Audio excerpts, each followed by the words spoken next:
nació en Máximo Paz. Eso es, Máximo Paz. Y ahí empezó un poco la historia y su adhesión con el peronismo. ¿Cómo se fue Y mezclando? después nosotros nos trasladamos a otro pueblo de acá, cerca de Venado, a un campo en Chapuy. Y bueno, sucede la revolución del 4 de junio.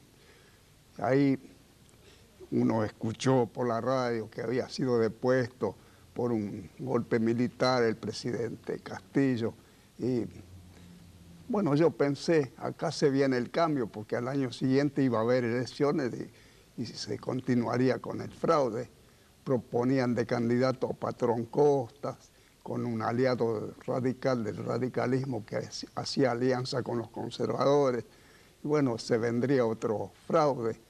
Y acá, digo, puede empezar otra época, puede haber un cambio.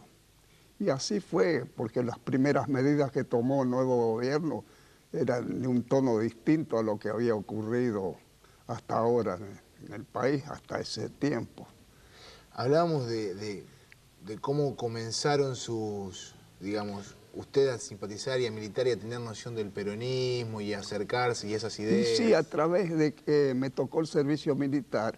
Y claro, justo cuando yo, hacía pocos días que estaba incorporado, sustituyen a Ramírez y al vicepresidente, creo que era un marino, Farrell y Perón. Entonces ya empezamos a sentir esas voces nacionalistas que hablaban de una Argentina que tenía que ser libre, justa, soberana, y con suboficiales.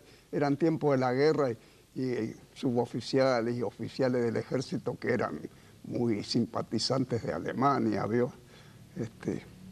Entonces, yo estaba en el parque de materiales, era artillero, estaba donde se guardaban los cañones, y me decía, este sí que es un argentino, me decía un cabo primero, dice, con este vamos a llegar a ser un gran país, decía.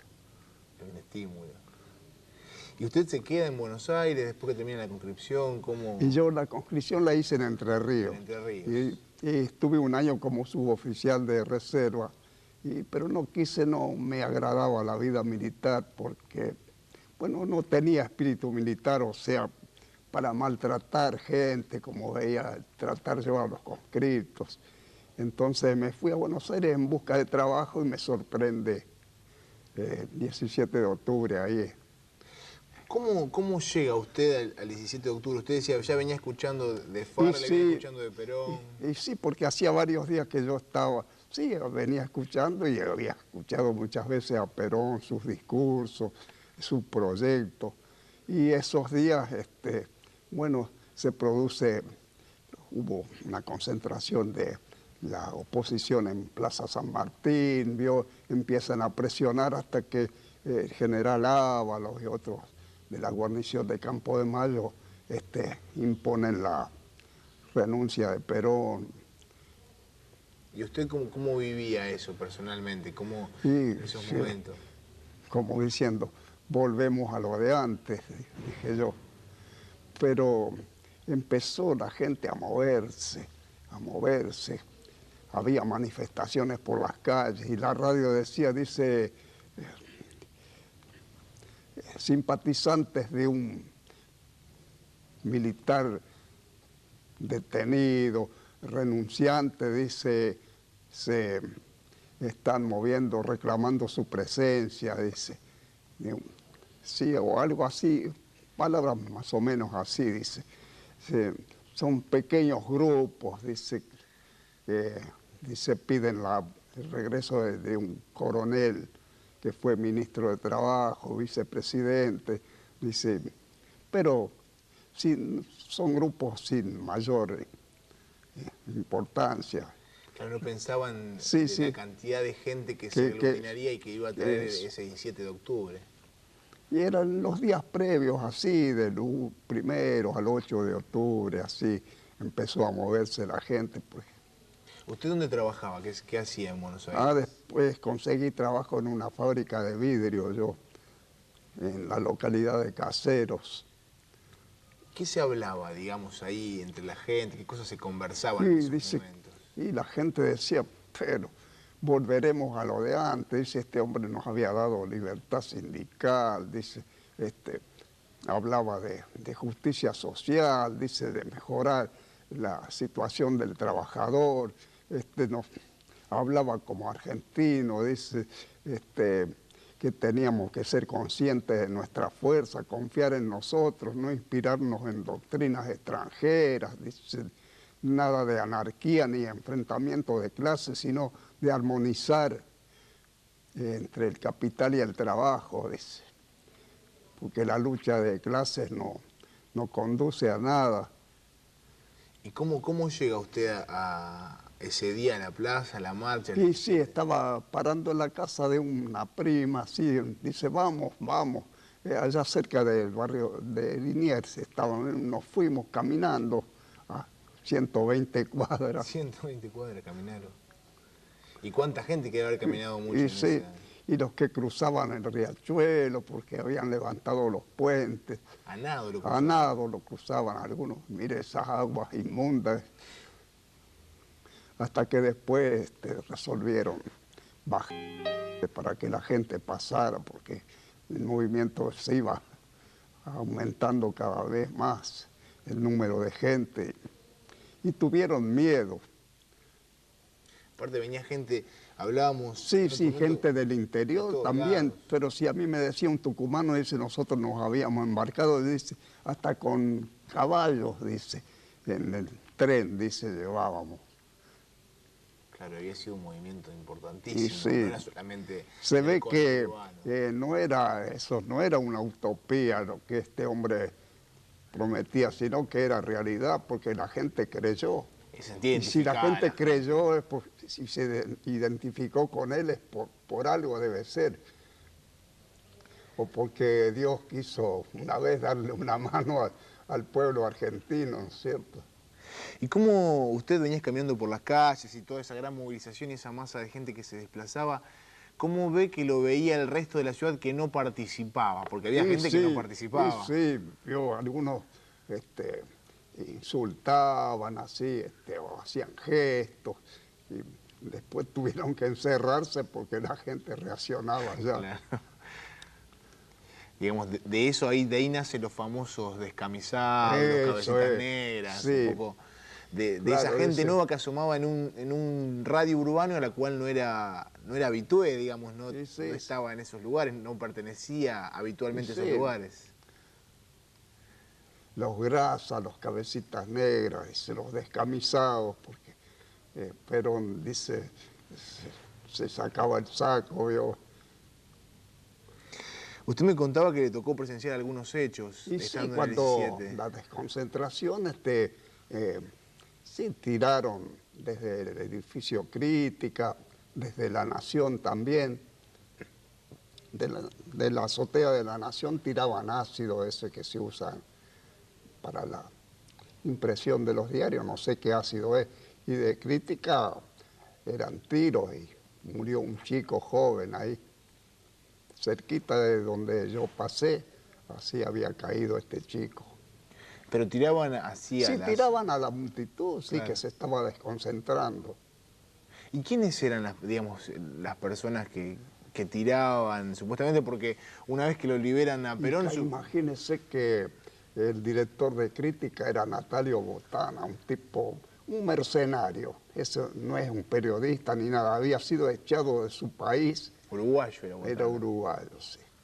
Y estaba enrolado en la contra totalmente. Era uno de los diarios que más criticaba a Perón, de todas maneras, que amparaba a los criminales nazis, que la Argentina se había convertido en el refugio de los asesinos nazis, que después, bueno, más tarde se dijo que Evita cuando fue a Europa fue a pedir al Papa salvoconductos para los nazis que estaban asilados en la Argentina. Justamente sobre eso se lo acusaba siempre y se lo señalaba desde los sectores opositores a Perón como nazi, como totalitario, claro, como adherente a la idea de Mussolini. ¿Cómo fue viendo usted eso también, digamos? Sí, algo de eso había, adherente en cuanto a leyes que favorecían a los trabajadores y también para adelanto del país, porque como era el ingeniero Richter, fue el que estaba allá donde está el Centro de Investigación Nuclear, en Bariloche, por ahí, Pilcanilleu, y el otro ingeniero que construyó el avión Pulki, era un alemán también, que después tuvo que irse y el MiG soviético era igual que el Pulki. Claro. Acá se iba a llegar a producir agua pesada,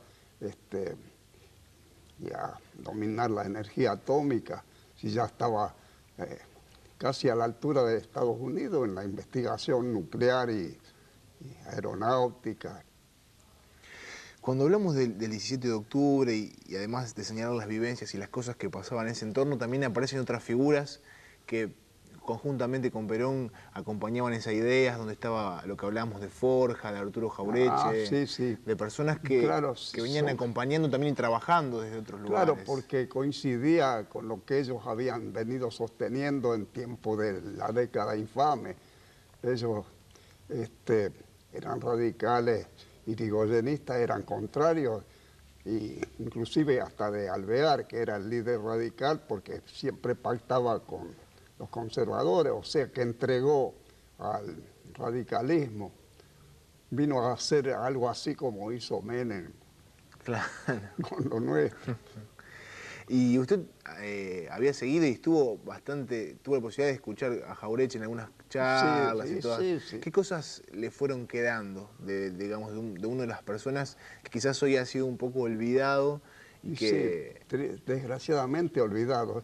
Y sí, él hablaba de cómo teníamos todas las posibilidades del mundo para hacer un gran país, pero por las malas dirigencias, así, por las sonceras argentinas, que nos dejábamos convencer de que éramos, ¿cómo era? No recuerdo la palabra, que nos subestimábamos. Claro. Claro, eso como una subestimación sobre de nosotros y las cosas que se podían hacer.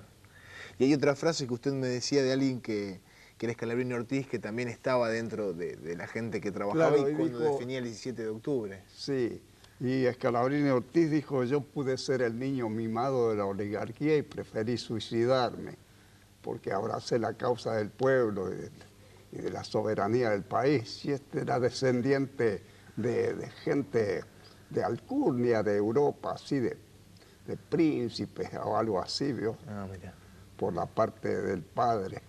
Claro, otro que estuvo también ahí y que a lo mejor alguna gente no lo identifica dentro de lo que fue Forja y fue ese movimiento que acompañó el momento previo, era Homero Mansi. Ah, sí, Homero Mansi. Que también de alguna manera optaba por identificar con su poesía al pueblo y a la gente. Sí, Homero Mansi, Castro Castillo, todo eso.